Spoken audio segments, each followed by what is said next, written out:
अमरावतीत पत्रकारांसोबतच्या अनौपचारिक गप्पांमध्ये राज ठाकरे यांनी लाडकी बहीण योजनेवर वक्तव्य केलंय। समाजातील कोणताही घटक फुकट काही मागत नाही असं राज ठाकरे म्हणाले।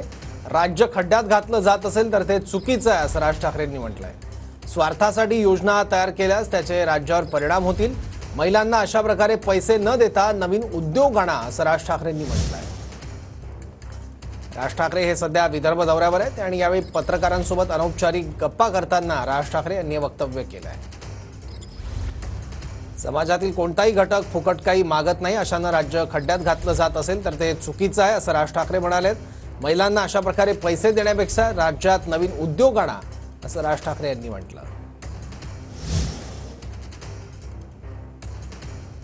राज ठाकरे यांनी लाडकी बहीण योजनेवर मोठं वक्तव्य केलंय। समाजातील कोणताही घटक फुकट काही मागत नाही असं राज ठाकरे म्हणाले। राज्य खड्ड्यात घातलं जात असेल तर ते चुकीचं आहे असं भाष्य देखील राज ठाकरेंनी म्हटलं।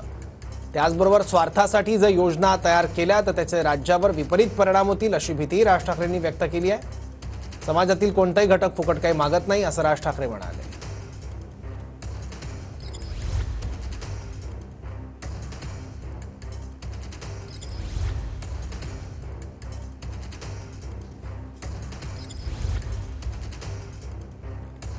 अमरावतीत पत्रकारांसोबतच्या अनौपचारिक गप्पांच्या वेळी राज ठाकरे यांनी लाडकी बहीण योजनेवर वक्तव्य केलंय, भाष्य केलंय।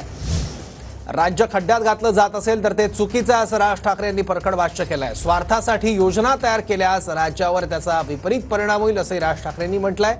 त्यांचा रोख होता तो म्हणजे लाडकी बहीण योजनेकडे। महिलांना अशा प्रकारे पैसे न देता नवीन उद्योग आणा असं राज ठाकरे यांनी म्हटलंय। सत्ताधाऱ्यांच्या स्वार्थासाठी योजना तयार केल्या जात असतील तर त्याचा राज्यावर परिणाम होईल। राज्य खड्ड्यात घातलं जात असेल तर हे चुकीचं आहे।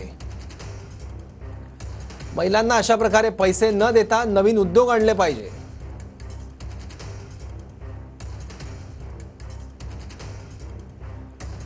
समाजातील कोणताही घटक फुकट काही मागत नाही असे राज यांनी म्हटलंय।